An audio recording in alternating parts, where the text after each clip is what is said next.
Beberapa waktu lalu saya didatangi oleh seorang umat dari paroki lain karena saya di komisi keluarga, lalu beberapa datang untuk konsultasi atau tanya-tanya begitu ya. Lalu menceritakan pengalaman hidupnya, entah di dalam pelayanan, dalam keluarga, dan lain sebagainya. Salah satu yang terungkap bagi saya masih teringat ya sampai hari ini. Romo, kalau di rumah ya, entah anak-anak, suami, ART, itu kalau dibilangin susah sekali. Diberitahu yang baik, diberitahu yang benar, sekali dua kali berubah.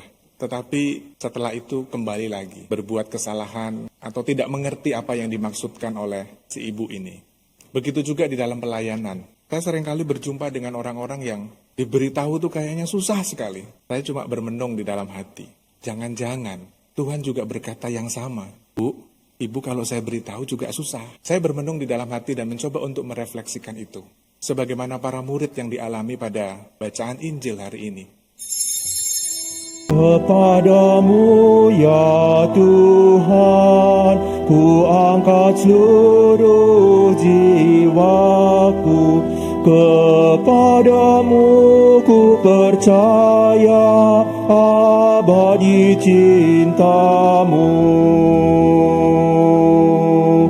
Sebab Engkaulah Allah yang menyelamatkan daku.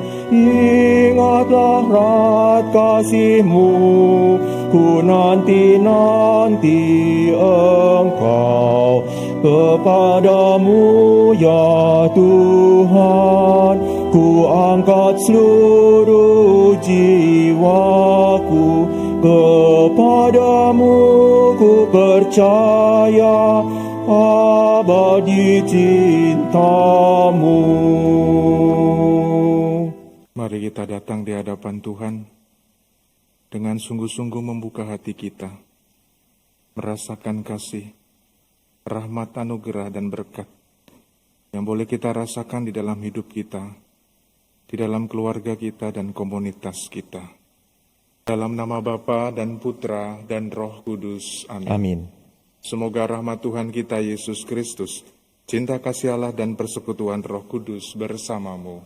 Dan bersama rohmu. Ibu dan Bapak, saudara-saudari, teman-teman muda serta anak-anakku yang terkasih, pada kesempatan pagi hari ini di dalam Ekaristi, kita mau sungguh mempersiapkan hati kita. Nanti sore dan besok, kita akan memasuki Minggu Advent yang ketiga. Waktu terus berjalan, pertanyaannya adalah bagaimana kesiapan batin kita untuk sungguh-sungguh berani masuk dalam misteri Allah, terlebih membuka hati untuk menyiapkan jalan Tuhan, dan sungguh-sungguh menyiapkan hati kita menyambut Sang kedatangan Juru Selamat. Mari kita bawa ungkapan syukur kita, dan juga doa-doa serta intensi di dalam hati kita, dan juga intensi-intensi yang sudah ditayangkan. Mari kita hantar semua doa-doa dan permohonan serta ungkapan syukur kita, dan kita satukan di dalam perayaan Ekaristi pada pagi hari ini. Kita nyatakan tobat kita kepada Tuhan agar kita sungguh-sungguh dilayakkan untuk merayakan misteri yang suci ini. Tuhan Yesus Kristus, Engkau diutus menyembuhkan orang yang remuk redam hatinya. Tuhan kasihanilah kami. Tuhan kasihanilah kami. Engkau datang untuk memanggil orang yang berdosa. Kristus kasihanilah kami. Kristus kasihanilah kami. Engkau duduk di sebelah kanan Bapa sebagai pengantara kami. Tuhan kasihanilah kami. Tuhan kasihanilah kami. Semoga Allah yang Maha Kuasa mengasihani kita, mengampuni dosa kita, dan menghantar kita ke hidup yang kekal. Amin. Marilah berdoa. Allah Bapa yang Maha Kuasa, terbitkanlah cahaya kemuliaan-Mu dalam hati kami, dan usirlah kegelapan malam. Semoga pada saat Putra-Mu datang, nyatalah kami putra dan putri cahaya. Demi Yesus Kristus Putra-Mu, Tuhan dan pengantara kami, yang hidup dan berkuasa kini dan sepanjang segala masa. Amin. Bacaan dari Kitab Putra Sirak. Dahulu kala tampillah Nabi Elia bagaikan api. Perkataannya membakar laksana obor. Dialah yang mendatangkan kelaparan atas orang Israel. Dan karena geramnya, jumlah mereka dijadikannya sedikit. Atas firman Tuhan, langit dikunci olehnya, dan api diturunkannya sampai 3 kali. Betapa mulialah engkau, hai Elia, dengan segala mujizatmu. Siapa dapat memegahkan diri sama dengan dikau? Dalam olak angin berapi, engkau diangkat dalam kereta dengan kuda berapi. Engkau tercantum dalam ancaman-ancaman tentang masa depan, untuk meredakan kemurkaan sebelum meletus, untuk mengembalikan hati bapa kepada anaknya, serta memulihkan segala suku Yakub.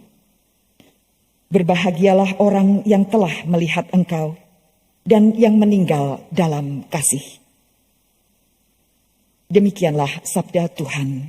Syukur kepada Allah. Ya Allah, pulihkanlah kami, buatlah wajah-Mu bersinar, maka selamatlah kami. Ya Allah, pulihkanlah kami, buatlah wajah-Mu bersinar, maka selamatlah kami. Hai Gembala Israel, pasanglah telingamu. Engkau yang duduk di atas para kerub, tampillah bersinar. Bangkitkanlah keperkasaanmu, dan datanglah menyelamatkan kami.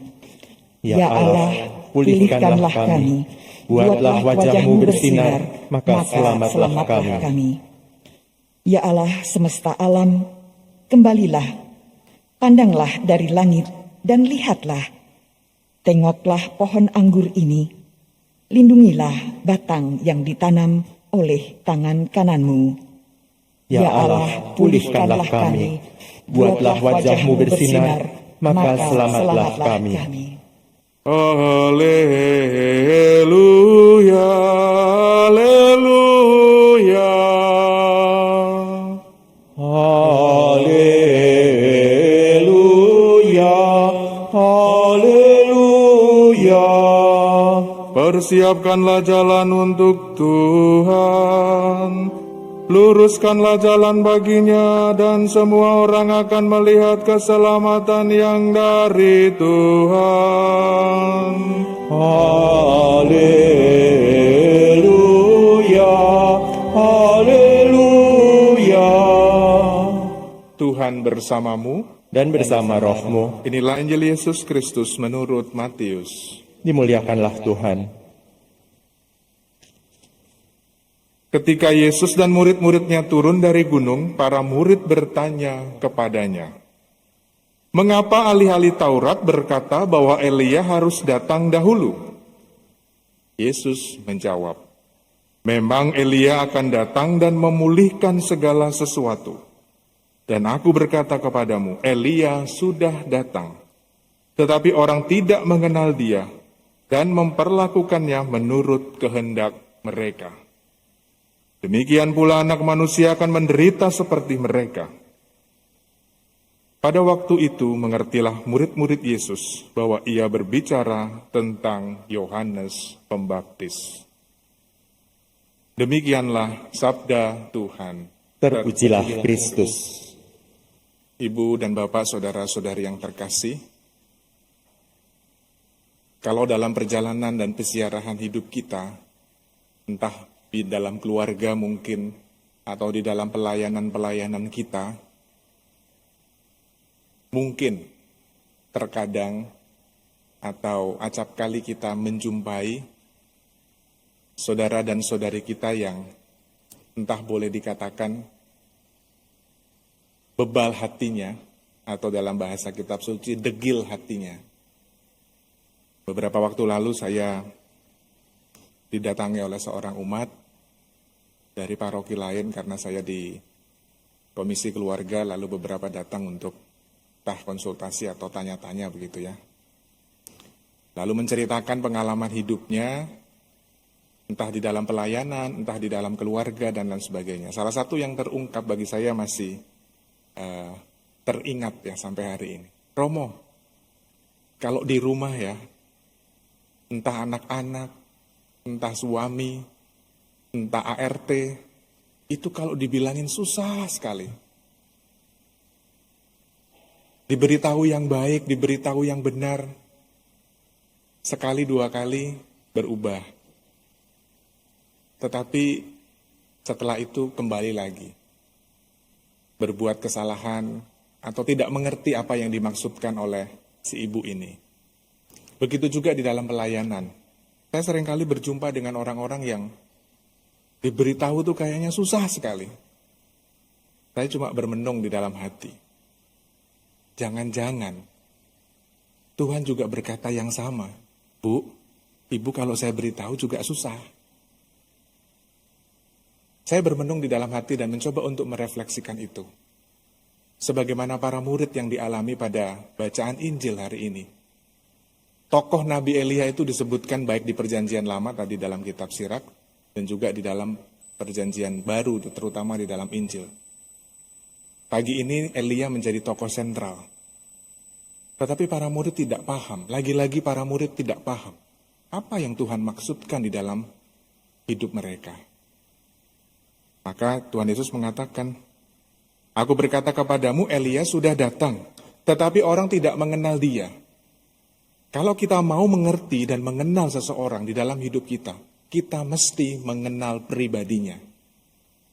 Keterbatasan kita manusia untuk sampai mengerti ke dalam hatinya, yaitulah kelemahan dan dosa kita yang membuat kita terbatas. Hanya Tuhan sendiri yang paham mengenai apa yang ada di dalam hati kita. Maka saya sendiri mencoba untuk bermenung dan melihat, jangan-jangan di dalam kehidupan saya pun, Tuhan acap kali berkata, Tino, kamu tuh gak ngerti-ngerti apa yang saya maksudkan. Hatimu degil, hatimu tertutup. Apa yang Tuhan kehendaki di dalam hidup kita. Itulah kemanusiaan kita.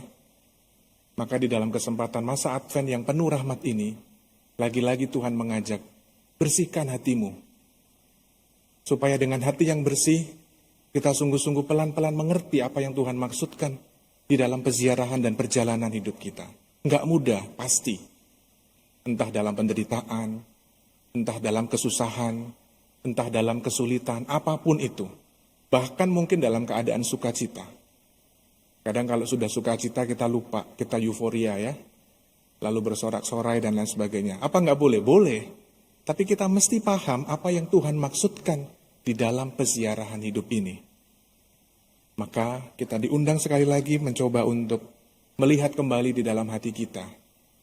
Kalau seandainya selama ini kita sungguh-sungguh punya relasi yang intim dan semakin akrab dengan Tuhan, semakin mengenal Dia dan mencintai Dia, bersyukurlah. Tetapi kalau belum, mari kita bersama-sama tanpa harus berkecil hati, Tuhan Yesus selalu membuka diri untuk kita membersihkan hati kita, supaya kita siap dengan sungguh-sungguh menerima kedatangan Tuhan, mengenal Tuhan, dan mengerti apa yang Tuhan maksudkan di dalam peziarahan hidup kita. Marilah mewartakan misteri iman kita. Setiap kali kami makan roti ini dan minum dari piala ini, wafat-Mu Tuhan kami wartakan hingga Engkau datang. Marilah berdoa. Allah Bapa Maha Kudus, semoga sakramen yang telah kami sambut membersihkan kami dari segala kekurangan dan mempersiapkan hati dan budi kami menghadapi hari raya mendatang. Demi Yesus Kristus Tuhan dan pengantara kami.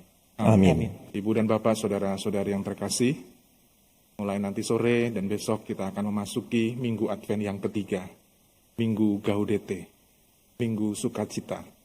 Semoga kita semua di dalam peziarahan hidup kita sungguh-sungguh boleh mengalami sukacita dan berkat Tuhan di dalam keluarga kita dan juga di dalam komunitas kita.